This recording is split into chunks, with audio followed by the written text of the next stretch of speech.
E o programa Memórias Botucatu está aqui no 8º encontro dos carros antigos de Botucatu. E nós vamos mostrar um pouquinho dessa história para vocês. Aguardem aí.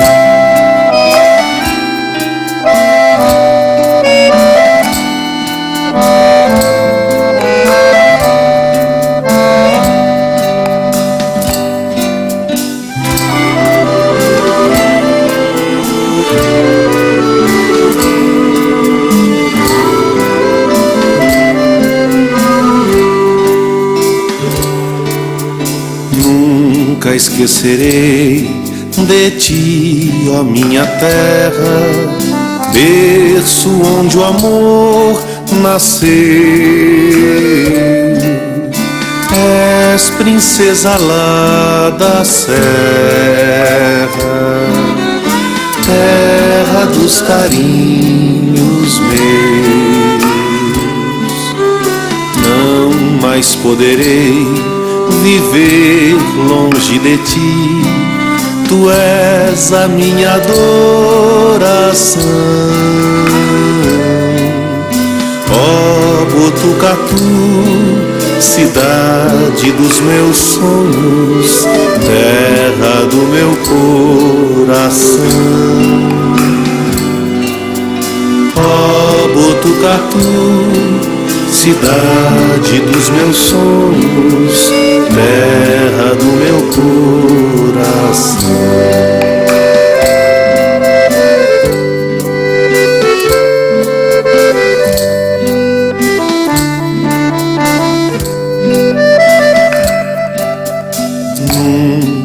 E estamos aqui com um professor aposentado da Unesp, o senhor Tentem. Ele também é apaixonado por carros antigos. E o senhor vai mostrar um dos que... Mas de sua propriedade, não Tentem?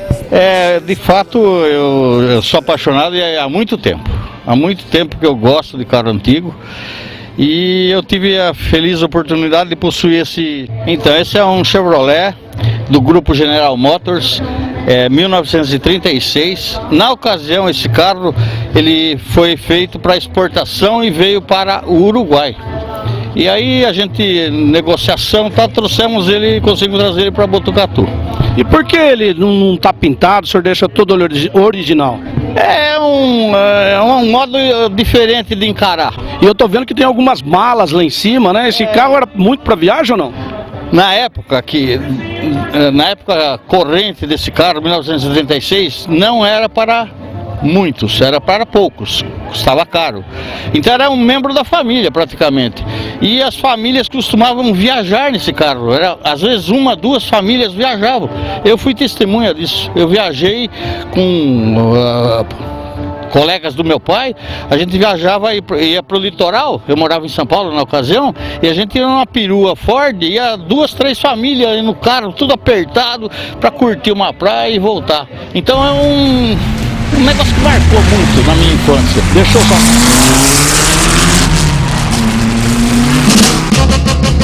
Entrei na rua Augusta 120 por hora, botei a turma toda do passeio pra fora. Disco em 2 rodas sem usar a buzina, parei a 4 dedos da vitrine. Legal! Hi, hi, Johnny, hi, hi, Alfredo.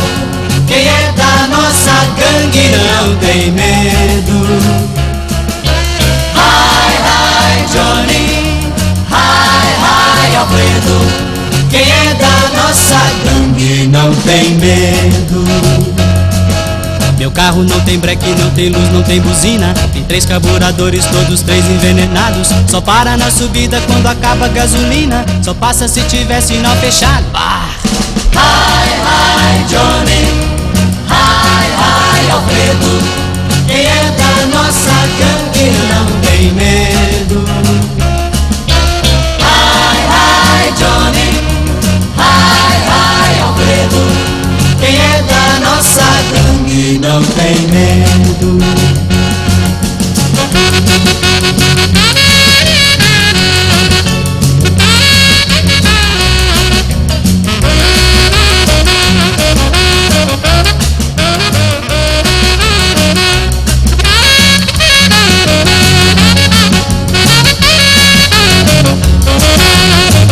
Estamos aqui com o Dr. Montelli, ele que é professor, né, emérito da Faculdade de Medicina, veio lá de Jaboticabal e trouxe os carros de sua propriedade, né, para expor nessa exposição. Pois é, eu sou nascido em Jaboticabal e fiz toda a minha formação profissional em Ribeirão Preto. E tanto uma cidade como outra já tinha carros antigos, né, sociedades, etc. Então aqui em Botucatu, a partir de um determinado momento que os carros tiveram características para serem carros já idosos, né? Eu entrei para a VAB, então temos tentado contribuir com esse Corcel e com essa Berina. O Corcel é uma herança da minha mulher por parte do pai dela, que comprou o carro zero e depois que ele faleceu passou para ela e a gente tem procurado conservar. E a Berina eu comprei em Jaboticabal também, ele é 71 carro. E a Berina 74. E temos procurado colaborar com a VAB aí todos os anos. E há quanto tempo o senhor está nessa associação? Eu acho que desde que começou, na verdade, porque... Essa é a 8ª, né? Então, acho que a primeira foi lá na frente da Catedral, a gente tem até fotos. Talvez tivesse até outro nome, não fosse a VAB. Mas o seu Jairo, que estava há pouco aqui, ele estava lembrando que nós estivemos juntos na primeira exposição na praça, em frente à prefeitura, em frente à catedral. De lá para cá a sociedade foi se desenvolvendo, o número de carros em cada ano de exposição aumentou, nós temos contribuições muito grandes de fora, não é? E você viu que tem algumas raridades mesmo aí, né? Então eu vejo que a VAB, através do esforço de uma meia dúzia que a dirige, né? Porque são realmente pessoas de mérito, porque nem todo mundo na cidade acho que entende o valor que essa associação tem e nem todo mundo também ajuda, né? Eu acho que ele poderia ter uma ajuda até maior. Mas dentro das nossas possibilidades nós temos procurado colaborar. E nesses 8 anos de existência, né, de exposição, o senhor faltou algum ou participou de todos? Eu acho que todas, que eu me lembre, participei de todas. Então o senhor vem porque gosta mesmo. Sim. E o sentido também de colaborar, né? Porque se as pessoas que têm carro antigo em Botucatu, que vários têm e não trazem o carro, estão deixando de contribuir, né? Porque você vê, isso aqui é um problema histórico. Quanto mais carros antigos houver, mais história você vai contar, né? Porque cada um tem a sua própria história. Então eu incentivaria aqueles que ainda não trazem os carros e têm carros antigos que eu conheço, que viessem para a associação, né? Para ela fortalecer, eu acho que ela precisa ter mais sócios. Precisa ter maior número de contribuições. Porque você sabe, o Brasil hoje vive em crise econômica. E é muito difícil você tocar uma associação como essa, que faz passeatas, que faz exposições, que participa de outras exposições fora de Botucatu. Precisa ter gente e precisa ter carros. Vinha voando no meu carro quando vi pela frente, na beira da calçada, um broto displicente. Joguei o pisca-pisca para a esquerda e entrei. A velocidade que eu vinha não sei, pisei no freio. Nós estamos vendo aqui esse mapa desse evento, uma belíssima de uma organização, e para que tudo isso acontecesse, nós chamamos aqui o seu Mário Messias, que é um dos organizadores, e eu queria que o senhor falasse um pouquinho dessa organização. Dá muito trabalho, seu Mário? A gente, cada vez que nós fazemos evento, o pessoal me procura e eu costumo colaborar. Fazemos no Lajeado, na Praça da Catedral. Então eu venho, faço o levantamento da área e coloco todo o layout da exposição, da colocação da posição de carro, da parte interna, que é o principal, que são os carros antigos, e a parte externa, que é o estacionamento dos carros que chegam para visitante da exposição. Eu estou vendo que aqui dentro, principalmente na parte interior aqui do prédio, não lá fora, lógico que lá fora também está muito bem organizado, mas aqui eu estou vendo que todos os carros seguem a mesma marca, né? Isso não importa de quem está expondo, né? E sim a marca do veículo. Isso é...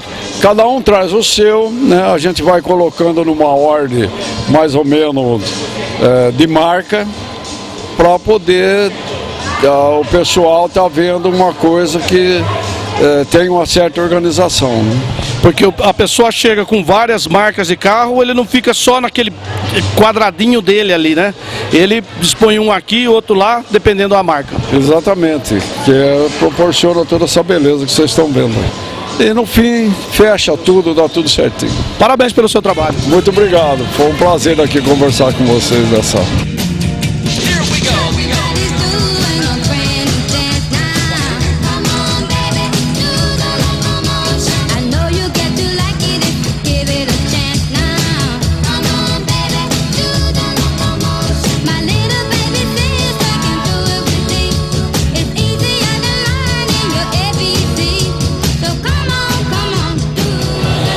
Estamos aqui diante de outra raridade, uma Ford F75, que é de propriedade do senhor Ulisses, e ele vai contar um pouquinho pra gente dessa beleza desse carro aqui.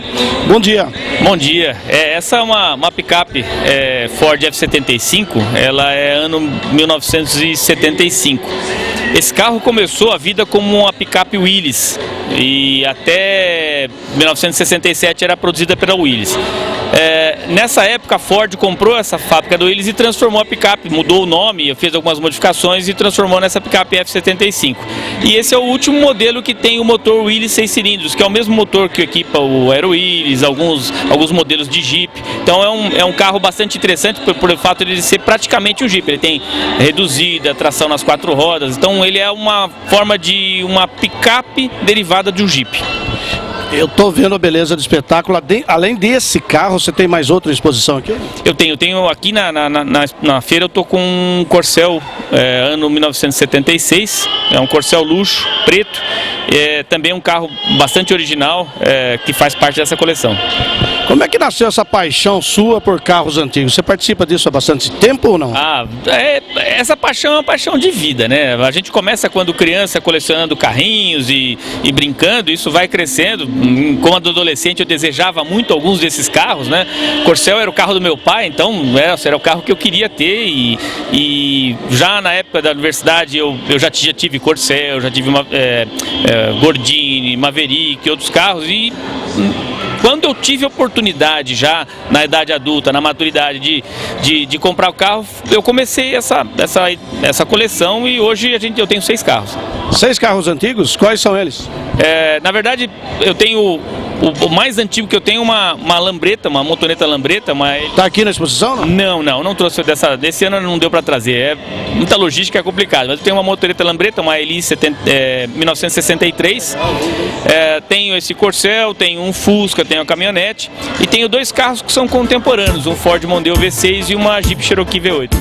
Fim de semana você me liga, você me chama, você convida, mas dá um tempo, meu coração. Saia sozinha, não traga o seu irmão. Se ele não for, ela me segue na maior bronca, chega de leve, dá um... E esses carros que vocês estão vendo aqui é um Cadillac 1951, de propriedade da família Barduco, e estamos aqui com o filho do Hélio Barduco, o Hélio Barduco Filho. Eu queria que você contasse de uma beleza como essa, de uma raridade. Bom, esse automóvel é um Cadillac 1951 conversível, né? Ele é o top do top que existia na época, nos Estados Unidos, que na época era a maior indústria de automóveis do mundo, como ainda continua sendo. Mas esse carro na época é o que havia de mais sofisticado, vamos dizer assim, na indústria americana, né? E eu imagino que esse carro deve ser de grandes presidentes, grandes artistas, né? Será que o Kennedy morreu num carro como esse ou não? Você lembra? Não, na verdade o Kennedy ele morreu 13 anos depois que esse carro foi fabricado. Ele morreu em 64 a bordo de um Lincoln, que era o concorrente da Cadillac. Que até por curiosidade, o fundador da marca Cadillac foi o mesmo fundador da marca Lincoln. Então acho que isso é bem bacana, porque ele é um apreciador da perfeição, e a Cadillac ela teve esse legado de perfeição, e quando ele deixou a marca Cadillac, Henry Ford o chamou e trouxe ele para fazer a fundação da Lincoln, que era a concorrente da Ford contra a Cadillac. Por isso que eu vi essa semelhança toda aí, né? Agora eu queria que você descrevesse um pouco das características, das curiosidades desse carro. O que ele tem assim de tão valioso e importante lá dos anos 51, que hoje está sendo aproveitado, né? Está sendo aproveitado nos dias de hoje nos carros atuais. Então, esse carro, ele tem algumas características importantes. Como eu lhe disse, ele era um carro de alto luxo. Existia diversos modelos de Cadillac nessa mesma plataforma, 4 portas, 2 portas, conversível, Station Wagon, mas os conversíveis, eles eram os mais raros, porque eles eram os mais caros de toda essa linha. Desse modelo em si, só foram fabricados 2.230 unidades, então é um carro extremamente raro, porque na época ele era um carro extremamente muito caro. E somado-se a isso, esse carro é um dos poucos que saíram com todos os itens de série opcionais do carro, então ele se torna ainda mais um carro ainda interessante devido a isso, né? E como que você conseguiu adquirir um carro desse no Brasil? Conta pra gente. Pois é, esse automóvel eu acabei conhecendo o proprietário dele numa feira de automóveis e ele me contou que tinha o carro e por coincidência um belo dia eu encontrei com ele novamente, ele me convidou para ir ver o carro. E no fim acabou saindo o negócio que hoje está aqui, né? E ele funciona direitinho, como que é? Então, esse automóvel dele não está perfeitamente em condições de rodar, porque ele ficou quase 25 anos guardado. E como ele é um automóvel de mais de 3 toneladas e ele tem um sistema hidráulico muito complexo, então nós estamos fazendo todo o sistema de revisão ainda dele. Mas dentro em breve, com certeza, ele vai estar rodando perfeitamente.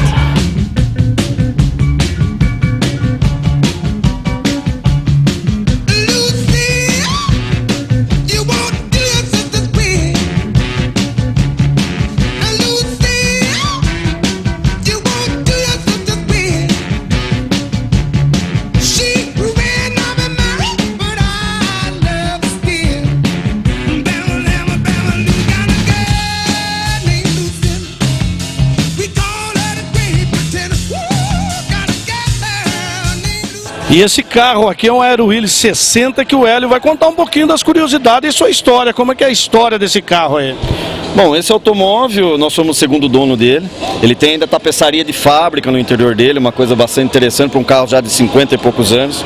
O interessante desse carro é que quando a Willys resolveu fabricar carros aqui no Brasil, que o Juscelino Kubitschek abriu o mercado para montadores internacionais, a Willys, ela trouxe esse ferramental dos Estados Unidos, mas esse carro nos Estados Unidos ele fabricou somente até 52, então ele já chegou aqui com uma certa defasagem de modelo, porque os carros 60 americanos já eram carros mais baixos, mais largos, mais compridos. Mas aqui no Brasil, devido a gente ainda ter um país extremamente agrário, sem pavimentações e tudo mais, esse carro se adaptou muito bem. Tanto é que tinha muitas pessoas que apelidaram em algumas regiões do país de Jeep de luxo, porque era um Jeep com a mesma mecânica do Jeep, só que um automóvel. Então ele teve uma aceitação muito grande, que inclusive continuou a família dele por quase mais 10 anos, inclusive quando a Ford comprou a Willys, continuou ainda fabricando o Aero Willys, devido à grande aceitação que o público tinha com esse carro aqui no Brasil, devido à resistência que ele tinha. Meu bem lollipop, eu hoje amanheci triste. Alguém baixinho me disse que já não gostas mais de mim. Meu bem lollipop, jamais, jamais me abandones, pois não suporto o martírio de viver longe de ti. E o Amarildo, chegando aqui da cidade de Guareí, veio prestigiar esse belo desse evento aqui, exposição de carros antigos, Amarildo. É isso, eu fiquei sabendo, né, via internet e vim prestigiar a primeira vez de eu participar, né, do encontro assim, de carros antigos. Eu vim aqui para a cidade de Botucatu para prestigiar esse evento. Agora eu tô vendo que você chegou aí com... é um Puma ou um Carmanguia? Qual é esse carro aí? Esse é o Puma, o GT 1600, né, ano 78. 78, você adquiriu esse carro aonde, rapaz? Que carro maravilhoso, Amarildo. Esse carro eu adquiri lá em São Paulo, né? Sempre passava no lugar lá, via ele encostado e foi meses e meses namorando que acabei comprando, adquirindo ele.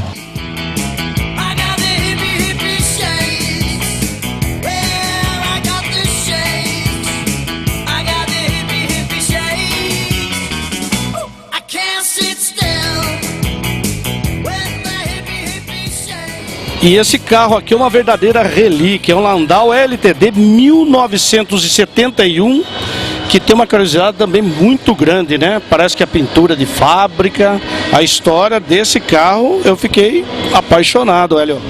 Pois é um carro que tem umas características bem bacanas, né? É um carro que já está com 43 anos, né? 42 anos, a pintura ainda é de fábrica, essa cor não é uma cor comum de se ver nesses carros dessa época, ele é um carro que na linha Galaxy da época era o top dos carros que eram fabricados, que inclusive ele é automático, que era uma novidade na época, né? E esse carro ele tem uma curiosidade, ele tem apenas 22 mil quilômetros de fábrica. 22 mil quilômetros, mas como que quem comprou deixou guardado? Pois é, quem comprou deixou guardado durante muitos anos, depois ele acabou com a idade vindo e tudo mais, o carro acabou ficando guardado, tanto é que a última vez que havia sido trocado o óleo, tem até inclusive a etiqueta ainda do posto, ele estava com 19 mil quilômetros, isso em 83. Então você vê, estamos em 2013, são aí 30 anos, né, que estava com 19 mil quilômetros. Os pneus deles ainda nunca foram trocados, o step nunca rodou. Então é um automóvel para nós que gostamos de antigo mobilismo, com certeza é um carro interessante porque nunca ninguém mexeu nele, nunca nem passou por nenhum processo de restauração. E é muito difícil de se ver isso, porque normalmente o automóvel não é para se ter nessa condição, é para você poder usar. O carro foi feito para isso. Então ela tem essa característica de ser um carro extremamente pouco rodado. Esse carro foi adquirido na cidade de Botucatu ou em outra cidade? Esse carro ele veio de São Paulo, mas ele foi adquirido aqui. Mas ele veio de São Paulo, esse carro. Ele ficou... Foi numa exposição também ou não? Não, não. Esse carro aqui, ele pertencia a uma família, e a família veio para o interior e o carro ficou guardado em São Paulo. Aí eles me conheceram, nós fomos lá, vimos o carro, achamos interessante e acabamos adquirindo e trazendo para Botucatu.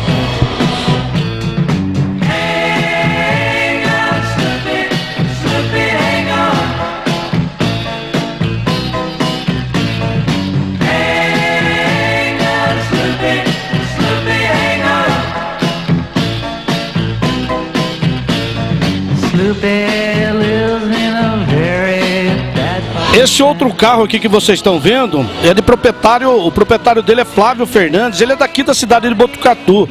Esse é um carro famosíssimo também, é um Austin inglês, pode ver que está em perfeito estado de conservação e é uma das relíquias aqui dessa exposição de Botucatu de 1913.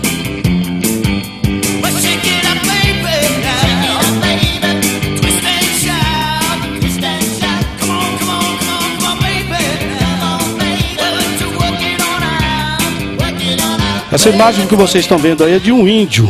E esse carro tem tudo a ver com o índio. E o Hélio vai contar um pouquinho dessa curiosidade pra gente. Por que esse índio aí, Hélio? Esse índio, ele dá o nome ao carro, que é Pontiac. O Pontiac é o nome de um indígena americano do século XVIII, que combateu o exército americano e ele ficou muito famoso por defender a sua tribo e tudo mais. E quando começou a surgir os movimentos de carros na passagem do século XIX para o século XX, muitas fábricas de automóveis colocaram nomes indígenas devido à bravura das pessoas em construir automóveis naquela época. E a Pontiac foi uma delas. E esse automóvel, inclusive, o nome Pontiac existe até hoje, inclusive é fabricado carros até hoje nos Estados Unidos com esse nome. E você estava falando pra gente ali que tem, parece que uma figura de um índio ali também, né? Na ponta lá, né? É, uma das características interessantes é que a Pontiac, até os anos 60, usava em todos os emblemas da marca, porque esse carro é um carro da linha GM, General Motors. Mas a Pontiac usava em todos os seus emblemas, como grade, ornamento de capô, ornamentos de calota. Inclusive uma curiosidade, aquela luzinha que acende quando você dá luz alta no carro, é a feição do índio no painel. Bem minúscula, mas é a feição do índio para você ver o trabalho que as fábricas tinham, o cuidado com os detalhes. Então ela usa essa feição desse índio, da onde se derivou o nome Pontiac, né? Esse carro, que ano que ele é? Esse automóvel, na verdade, ele é 1947, mas o modelo dele é 1948. Esse automóvel ele foi fabricado em 6 de dezembro de 1947. Então ele já saiu ainda como ano 47 de fabricação, mas o modelo dele é 48. A pergunta de sempre, né? Vocês adquiriram aqui em Botucatu, fora do país, aqui no Brasil, como é que foi a história desse carro? Não, esse automóvel fazem 22 anos que está conosco. Esse automóvel nós compramos ele em São Paulo, mas ele havia poucos dias, vamos dizer, um mês mais ou menos, que havia vindo de Blumenau, Santa Catarina para São Paulo. E ele ficou poucos dias lá em São Paulo, em torno de 20 dias ao mês, foi quando nós o adquirimos e desde então ele está aqui em Botucatu. Se eu fosse comprar um carro como esse hoje, Teria preço ou não existe preço desse carro? Olha, automóvel, como qualquer coleção, tem preços. A gente nunca pode dizer que não existe preço. Existe preço. Lógico que às vezes pode pensar sentimentalismo e tudo mais. Mas falando friamente, se nós formos pensar somente em números, um automóvel como esse hoje é em torno de 120 mil reais. Só que esses 120 mil reais, às vezes a pessoa pode falar, nossa, mas 120 mil reais? Mas é um automóvel que eu levei 8 anos para deixá-lo na situação que ele está. Então você vê, é um automóvel que durante esses 8 anos eu tive que fazer investimentos nele. Então por isso que acaba atingindo esse valor. Mas na verdade nós mesmos, quando adquirimos esse carro, nós não tínhamos a intenção de ter essa valorização. Nós compramos porque nós gostávamos desse carro, gostávamos desse modelo. Então quando se fala em preço é muito subjetivo devido a todos esses fatores, né? Nós temos alguns carros de comercialização, mas esse em específico nós não temos. Então talvez o preço de mercado dele seja 120 mil reais. Mas talvez se alguém chegasse e me oferecesse 120 mil reais, mesmo eu sabendo que é o valor dele, não sei se venderia ou não, devido a toda essa história que ele tem com a gente, né? Quando ele chegou nas suas mãos, em que estado que ele estava mais ou menos? Ele estava em estado bem precário, muito precário. Porque uma curiosidade desse carro foi o seguinte, quando ele chegou logo de Blumenau, ele tinha os problemas de um carro abandonado há muitos e muitos anos, alguns problemas de corrosão e tudo mais, mas ele estava intacto, ou seja, com todas as suas peças no lugar, não faltava um único item, que foi até uma das coisas que nos interessamos por ele, porque é um automóvel difícil conseguir as coisas, as peças para ele, mesmo nos Estados Unidos é muito difícil. Mas depois de um mês que nós voltamos a fazer a negociação com o antigo dono, nesse período houve uma construção de um prédio na lateral do terreno onde esse carro estava. E a curiosidade é que a diversão dos funcionários que estavam construindo o prédio era jogar entulho em cima do carro para tentar acertar, quebrar os vidros do carro.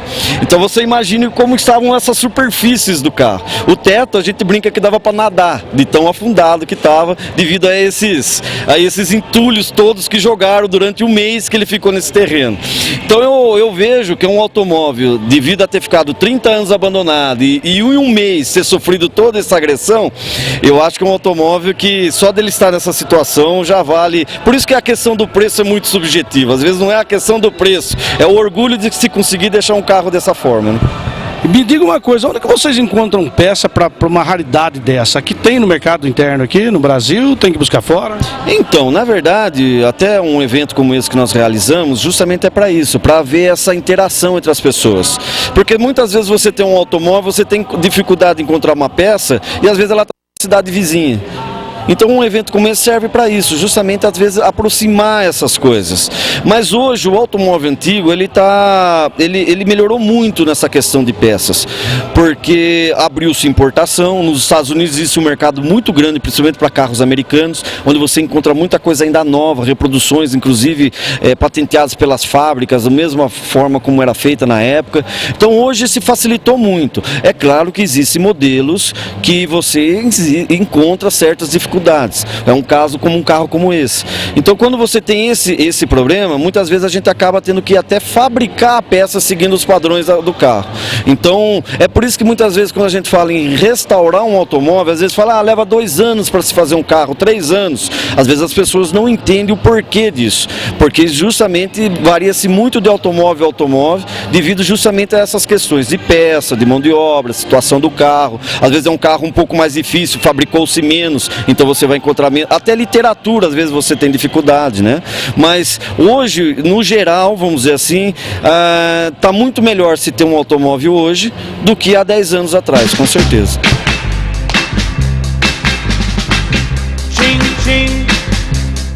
E aqui comigo Paulinho de Almeida, ele que tem uma habilidade na manutenção e preparação de motores. Como é que é essa história aí, Paulinho?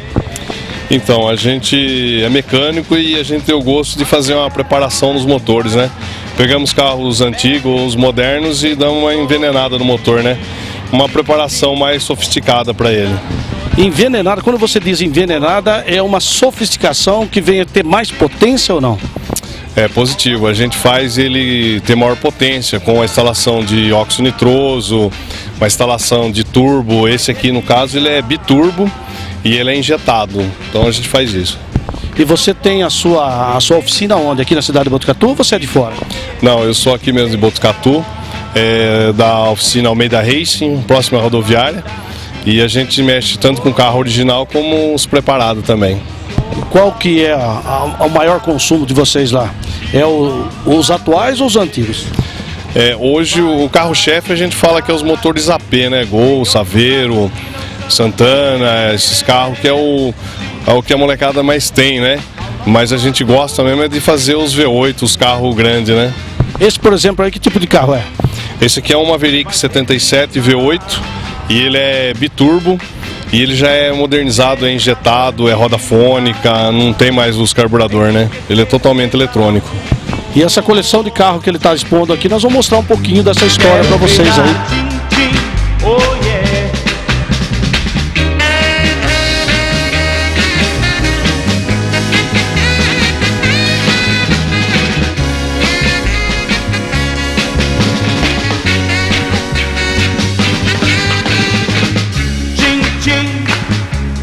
Nosso amor, tchim, tchim, que vai terminar. Esse amor que nunca mais hei de esquecer, seja onde for. Esse carro que vocês estão vendo aí é um Chevrolet lindíssimo, maravilhoso, de uma cor verde musgo, né? Que era o Starline. Como é a história desse carro, Hélio? Bom, esse automóvel não pertence à nossa coleção, é de um cliente meu, foi um carro que nós restauramos em nossa oficina que faz restauração. Esse carro é de lá da cidade de Barra Bonita. Esse é um automóvel que na década de 50 era muito popular, porque era um automóvel que se fabricou-se muito. Só para você ter uma ideia, hoje no Brasil, com todas as fábricas, eles ficam alardeando tanto que se fabrica-se 3,5 milhões de carros. Só esse modelo de carro nos Estados Unidos em 1950 para 51, entre o 4 portas, 2 portas, conversível, fabricou 1.250.000 unidades. Nossa, mas não era muita unidade para a época? Pois é, para você ver o quanto que nós, como Brasil, estamos atrasados a um país como os Estados Unidos. Há 60 anos atrás, um único modelo de carro fabricava-se 1/3 do que se fabrica hoje com todas as montadoras que existem no Brasil, né? Eu fico imaginando, né, todo mundo saudosista, né, nós que gostamos do passado, gostamos das relíquias antigas, né? Todo mundo falava que os carros antigamente tinham uma lataria bem resistente, né? E por que os carros de hoje diminuíram essa resistência nas latarias? Você sabe me dizer o porquê disso ou não? Ah, muito simples, é simples se dizer. O que acontece foi uma evolução. Teve que se evoluir nos carros, porque se você pegar um automóvel como esse e você o derreter, você vai fabricar uns 3, 4 automóveis de hoje. Então, para se conseguir também a economia, principalmente nos anos 70, houve aquela crise do petróleo em 1972 para 73. Houve-se a necessidade de se fazer carros econômicos, coisas que o americano até então não tinha tanta preocupação. Então teve que se reduzir tamanho de motor, teve que se reduzir pesos de carro. Você vê um automóvel desse pesa 2 toneladas. Você vê, hoje não é concebível mais um automóvel assim, devido ao consumo de combustível que um automóvel desse tem. Então teve que se reduzir. E se reduzindo, o que eles tiveram que fazer? Diminuir a espessura do vidro, diminuir a qualidade da chapa, além da espessura, colocar materiais plásticos, que também tem aliado a isso o desenvolvimento de tecnologias de fabricação de novas peças, com moldagens diferentes e tudo mais. Então isso que é uma evolução, na verdade, né? Então, mas é claro que um automóvel de hoje, com certeza não vai durar 60 anos como um automóvel desse. Ou então não vai aguentar uma restauração como foi feito com um carro desse. Quando você diz que esse carro pesa 2 toneladas, um carro de hoje, só para a gente ter um comparativo, quanto pesa mais ou menos? Entre 850 até 1.200 toneladas, 1.200 quilos. Quer dizer que a diferença é enorme, não? Não tenha dúvida. Você imagine nisso a redução de peso e também a economia de material para se fabricar outros modelos, né? Então existem todos esses fatores. Por isso que hoje as pessoas falam, mas hoje o carro, a lata é muito fina. Mas ela precisa ser fina. Porque também existe uma questão de desenvolvimento de segurança, que começou a se ter somente nos anos 50, até os anos 40, por exemplo, não havia essas preocupações de cinto de segurança, de deformação de carroceria, para absorção de impacto, né? Então tem tudo isso que acaba culminando ao que a gente tem hoje, os automóveis novos, né? Mesmo porque hoje a economia gira muito, né? Muito emprego, precisa se fabricar mais, produzir mais, para poder a economia virar, senão não vira. Sim, então, soma-se mais a esse fator também, com certeza, né? Porque a pessoa ficando com um carro desses tantos e tantos anos, não se fabrica mais, consequentemente não tem emprego. Então, até porque a cultura também do automóvel mudou. Você vê, até o meados dos anos 50 não se existia nenhum tipo de fábrica de automóveis no Brasil, tudo era importado. Então era um preço muito alto. Para o carro chegar numa classe B, C e tudo mais, ele tinha que ter seus 5, 6, até 10 anos de uso. Então por isso que se durou-se muito mais esses carros. Não é como hoje. Hoje os carros são trocados com muito mais facilidade, né? Então até por isso que se cuidou muito mais, porque a cultura das pessoas era de se preservar um bem como esse, porque era muito difícil de se adquirir. Já se começava por ser um automóvel importado, né?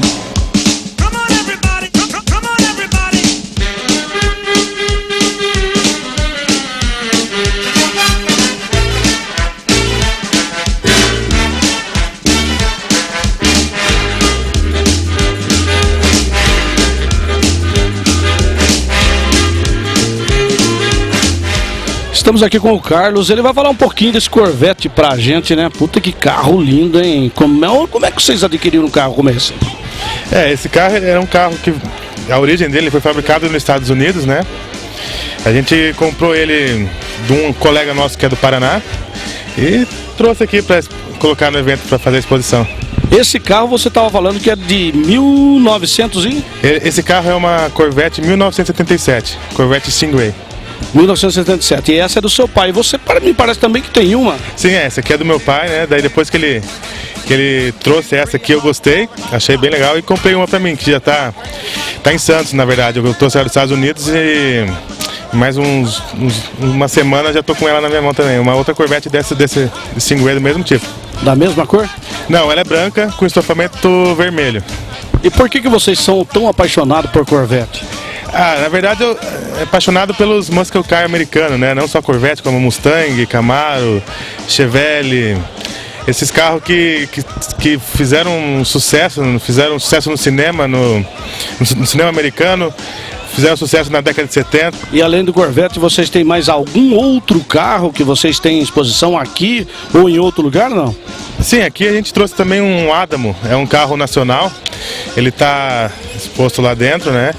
Ele é um carro brasileiro nacional, feito de fibra de vidro, é conversível também, é o mesmo estilo da Corvette, com farol escamoteável, tudo. E é um carro nacional com mecânica Volkswagen. Agora me conta alguns detalhes que você acha interessante nesse carro. Alguma coisa que você gosta desse carro e que você não vê em lugar nenhum? Bom, o melhor desse carro aqui é o motor dele, né? O motor dele, que é o motor V8. Esse motor ele foi transformado, ele tem 350 cavalos. O câmbio é manual, que você pode sentir o carro quando você passa as marchas, o farol escamoteado. E o design dele, né? Que é um design que até hoje é 77 esse carro e até hoje você vê, o pessoal pensa que é um carro do ano, né? Então o design dele ainda não saiu de linha. Então é isso, que é um carro bonito, forte, motor forte, possante, que se apaixona onde você passa, o pessoal para olhar. E vamos ver esse outro carro que você falou, qual que é o modelo? É um Adamo GTM 84, é um carro Volkswagen, mecânica Volkswagen, só que é um carro nacional feito no Brasil. Vamos ver ele lá então? Vamos lá.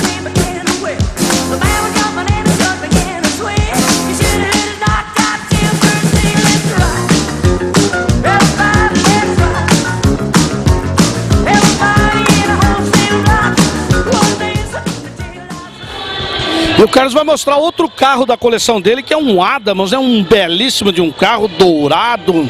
Conta um pouquinho dessa história desse carro para nós, Carlos. Então, esse carro é um carro nacional, ele foi fabricado no Brasil. É um carro feito de fibra de vidro. Ele é feito em cima do chassi da Brasília, né? Com fibra de vidro. Hoje existem poucos desse carro, né? É raro você encontrar ele, mas na década de 80 ele foi o sonho de consumo de muitos jovens aí, pessoal de 30 anos aí, que quando saiu era a sensação da época, né? Quando você fala que ele foi, né, o chassi dele é de uma Brasília, ele sai com a documentação ou não? Ou saiu com a documentação ou não? Não, esse carro sai com documentação Adamo. Ele é um carro, ele foi utilizado peças de outro carro, mas ele é um carro próprio, ele não tem, assim, não vem Brasília, é um Adamo GTM 84. Adamos é uma fábrica? É uma fábrica. Na verdade, era um engenheiro que começou a fazer uns carros e vender. Quantos desses mais ou menos tem no Brasil, foram fabricados no Brasil? Olha, eu não sei exatamente o número, eu não sei te dizer, viu, mas são poucos. Então isso é uma raridade? É uma raridade, porque ele foi copiado em cima da Ferrari. Eles pegaram o modelo de uma Ferrari, da época, não sei se foi, não lembro o ano, e fizeram um design em cima copiando essa Ferrari. Ele tem o painel do Fiat, tem um pouco de Alfa Romeo, tem um pouco de cada carro, né? E em cima de um motor Volkswagen 1600. Uma adaptação completa de vários carros e você está de parabéns pela sua coleção. Obrigado, muito obrigado. Você e seu pai, né? Na verdade meu pai mais, né? Eu só ajudo, mas... E vocês são de Botucatu? Sim, nós somos de Botucatu. Parabéns pelo trabalho. Muito obrigado. Dream, dream, dream, dream, dream.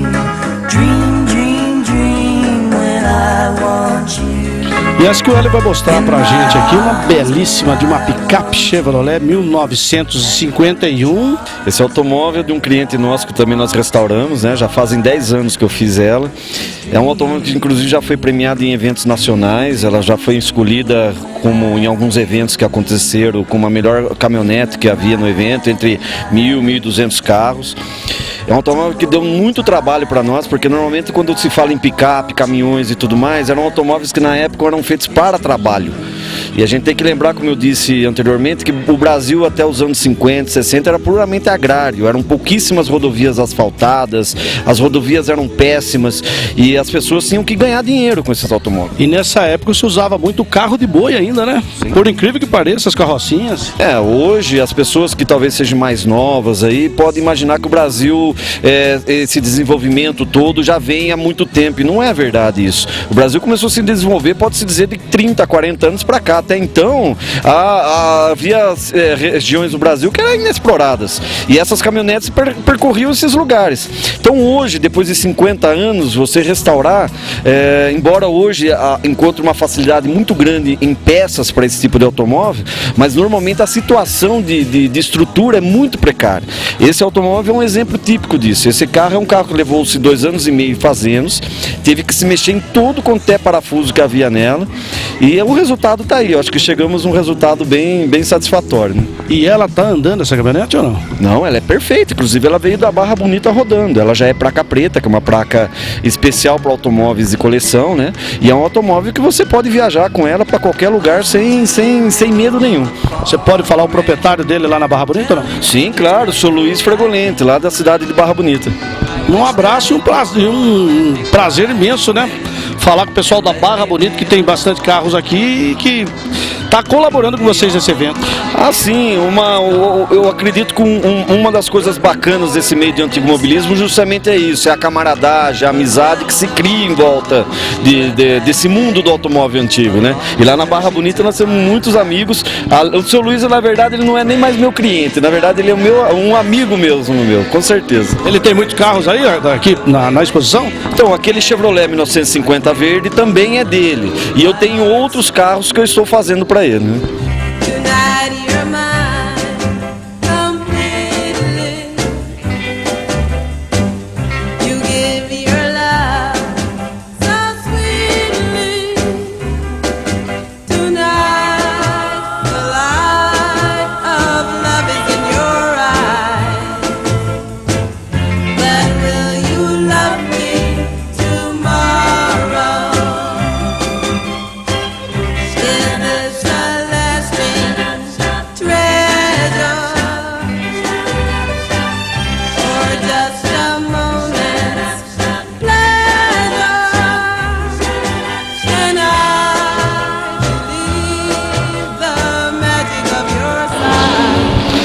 Esses carros que vocês estão vendo aqui é uma curiosidade imensa. Não está aqui o seu proprietário, porque é da cidade de São Manuel, e ele só veio expor e precisou ir embora. Mas esse carrinho aqui é um Fiat ano de 1974, e que veio nessa exposição, aliás, muito bonito, que deu continuidade aos Fiat 147 e daí por diante. Portanto, um carro maravilhoso que vocês podem observar aí, da Fiat.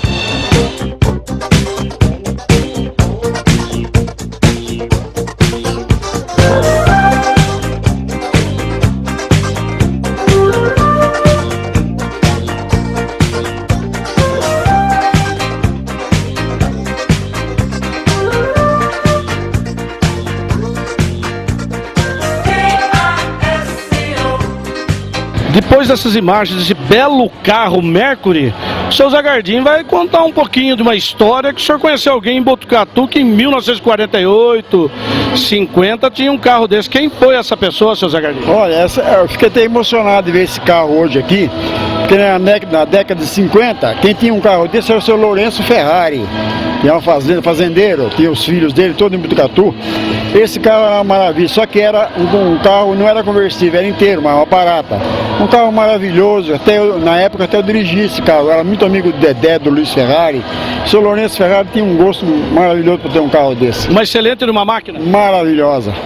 Excelente, uma máquina dessa aí. E quem tinha também um Mercury desse aí era o Blas Nogueira, o genro do Emílio Peduti. Ele tinha uma conversível, um azul.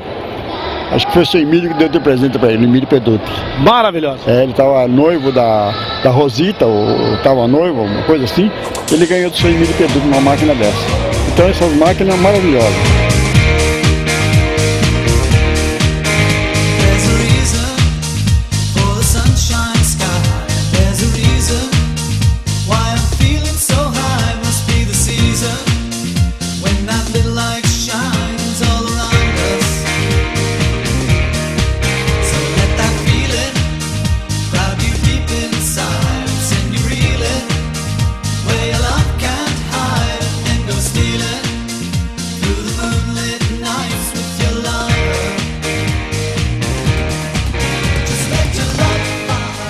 Vocês estão vendo aqui o mapa do Brasil nessa caminhonete Chevrolet. E também tem uma curiosidade muito grande, né, Hélio? Você vai contar um pouquinho dessa história para nós aí. Sim, essa é uma caminhonete fabricada somente no Brasil.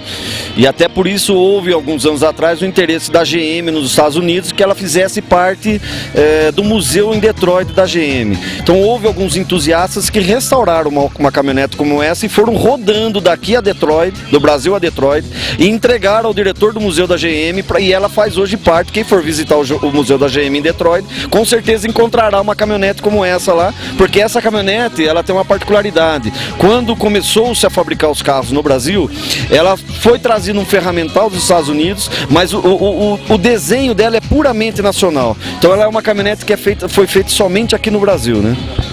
Agora deve ser um orgulho muito grande, não só para a General Motors, né, a GM, como para nós brasileiros, e você que cuida de carros antigos, que tem essa afinidade com carros antigos, deve ser um orgulho muito grande saber de uma história como essa. Ah, sem dúvida, porque eu acho que, na verdade, nós como brasileiros temos que começar a nos valorizar mais. Você vê uma empresa como a GM, no nível mundial, se interessar em ter em seu museu principal nos Estados Unidos uma caminhonete feita somente aqui no Brasil, mostra o interesse que eles têm pelo design, pelo arrojo, porque a dificuldade, embora existisse a GM por detrás, mas a dificuldade era muito grande, porque a mão de obra era extremamente precária nos anos 50 aqui no Brasil, e conseguiu fazer uma caminhonete que cumpriu o seu dever aqui no Brasil, com certeza. E um pouquinho mais dessa história o Hélio vai contar mais em outros tipos de carros aqui na exposição de carro de Botucatu.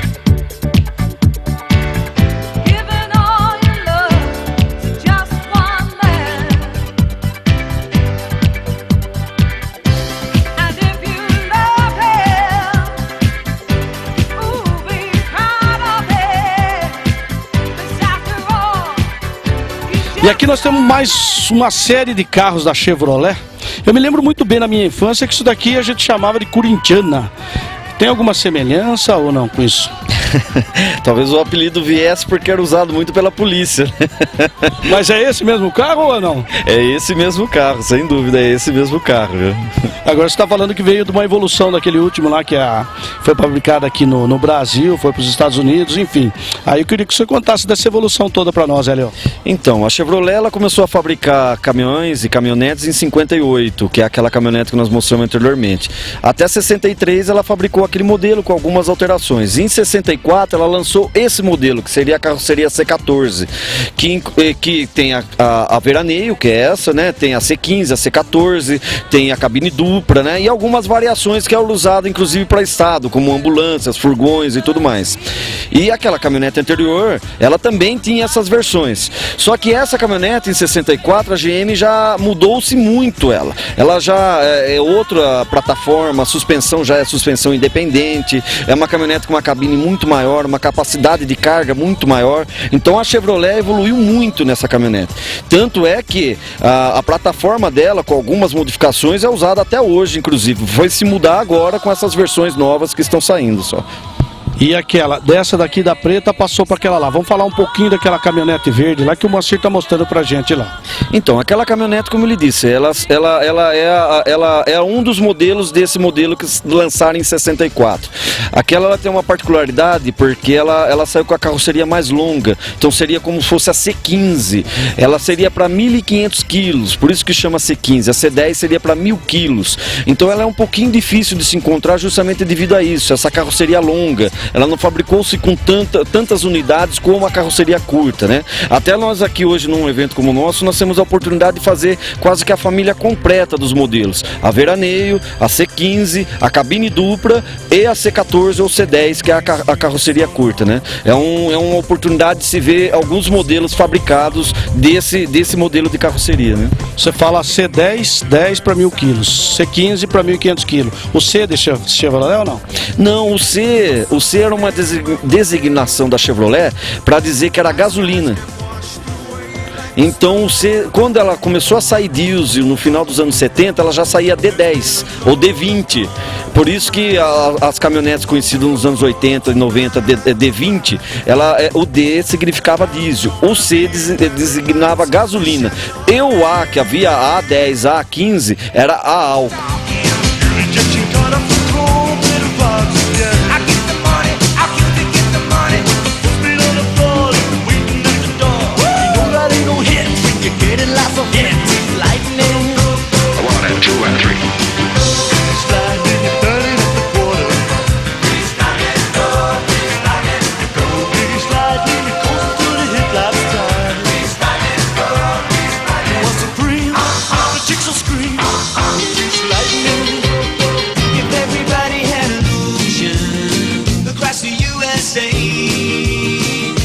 E essas imagens que vocês acabaram de ver do Ford Bigode, famosa chimbiquinha, que é de propriedade do Áureo, que veio lá de Torrinha e vai contar essa história pra gente. Mas que belo deste carro, não, Áureo?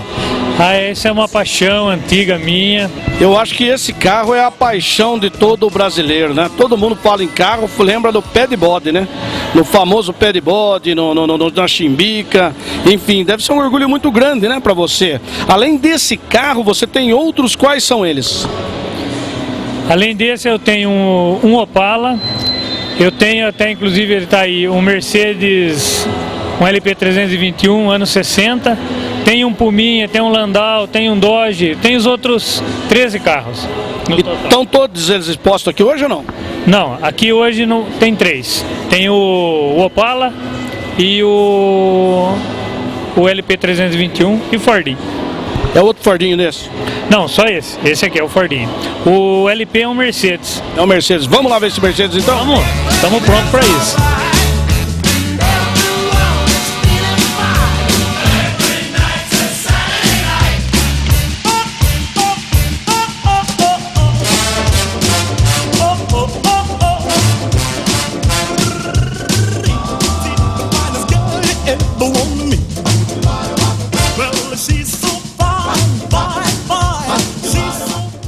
E o Áureo vai contar dessa outra relíquia que ele tem aqui. Tô vendo que é um caminhão. Me parece que esse é um cara chata, Áureo. Como é que é? Exatamente. Esse é um cara chata, é um LP321.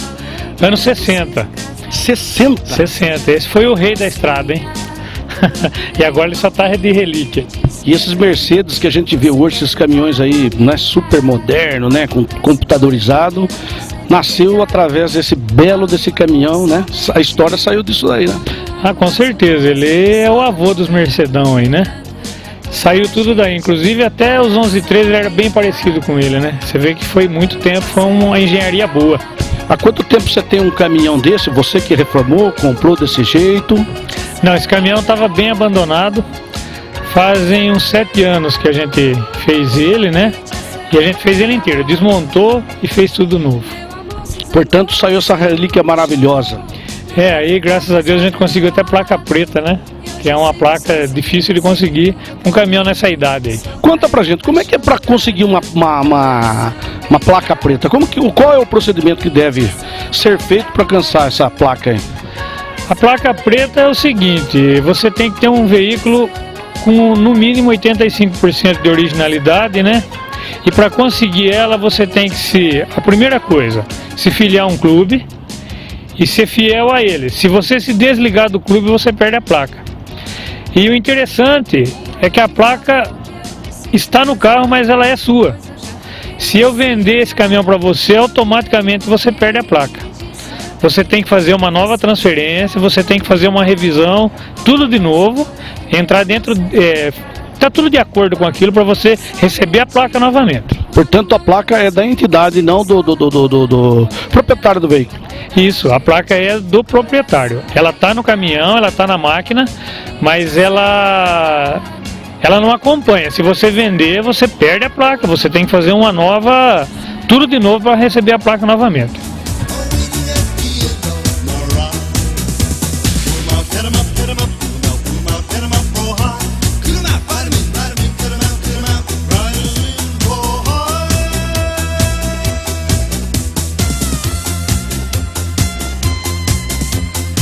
Zé Gardim, ele que trabalha há muitos anos com a empresa do Expresso de Prata, né, que é a família Franciscato, e nós estamos mostrando aqui uma jardineira. Quem que não ouviu falar de uma jardineira? E o senhor vai contar um pouquinho dessa história pra gente, desse veículo que deixou tanta saudade para muitas e muita gente, não, seu Zé Gardim? Isso aí começou em Piracicaba, na década de 30 e qualquer coisa, né? E o Franciscato, o Ângelo, o velho Franciscato, ele fabricava a própria jardineira. Ele que fabricava? Tinha a fábrica dele, ele fabricava para ele e começou a fabricar para outras pessoas. Vendia a jardineira. Inclusive a gente tem até fotografia da fábrica dele lá. Então na época já tinha uns 15 funcionários. Isso em que ano mais ou menos, que década? Eu acho que é de 35 por aí, 32, uma coisa por aí, né? E vinha, o chassi é de algum caminhão, alguma coisa, né? Ele fabricava somente a carroceria? A carroceria, porque se pedisse, é importado, se pedisse um veículo para caminhão, já vinha com a cabine de aço e tal, né? Se fosse por ônibus, só vinha à frente. Vinha ali do corta-fogo para frente, para a lama e tal. E o resto era só chassis. E a gente tá vendo com riquezas e detalhe a perfeição, como ele era caprichoso, não? Era. Agora essa jardineira foi feita há pouco tempo, né? Vamos dizer, uns 8 anos que foi feita a carroceria dela. Por ele mesmo ou por funcionários? Outra pessoa. É um senhor que, por um acaso, eu descobri que ele faz até hoje, armário embutido. Então eu falei com ele, o senhor não é capaz de fazer um ônibus, tá? Ele falou, nunca fiz mais nada em peça que a gente veja, né? Aí eu mostrei uma fotografia da época, meu tio fez, meu tio Franciscato, meu tio. Então ele fez, eu mostrei a fotografia da jardineira para ele, ele gostou, olhou assim, falou, escuta, onde que tá o chassis? Aí eu levei ele para ver o chassis, ele e o filho dele, mediu para cá, mediu para lá, aí dali uns 20 dias ele me liga de Samuel, dá um pulo aqui, fui lá, ele tinha feito uma réplica de madeira. Nossa! Então seria dali para trás, né? Mas foi perfeito, um negócio lindo. Aí trouxemos lá o chassi para ele fazer, em 6, 7 meses ele fez. E ele fez exatamente aquilo que o senhor conheceu, como o Franciscato fazia? Isso aí. Portanto, genuinamente brasileira. Brasileira e paulista, né? E quem foi lá de São Manuel que fez isso? Pode falar o nome? Abílio. Abílio o que era? Abílio. Agora não lembro o nome dele, o Abílio.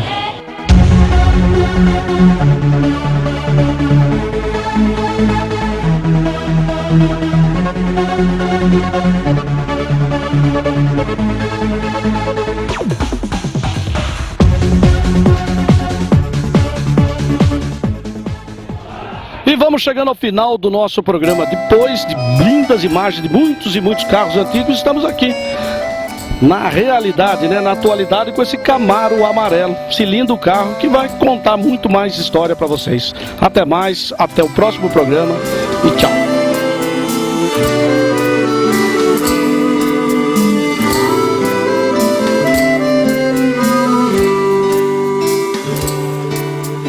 Nunca esquecerei de ti, ó minha terra, berço onde o amor nasceu. És princesa lá da serra.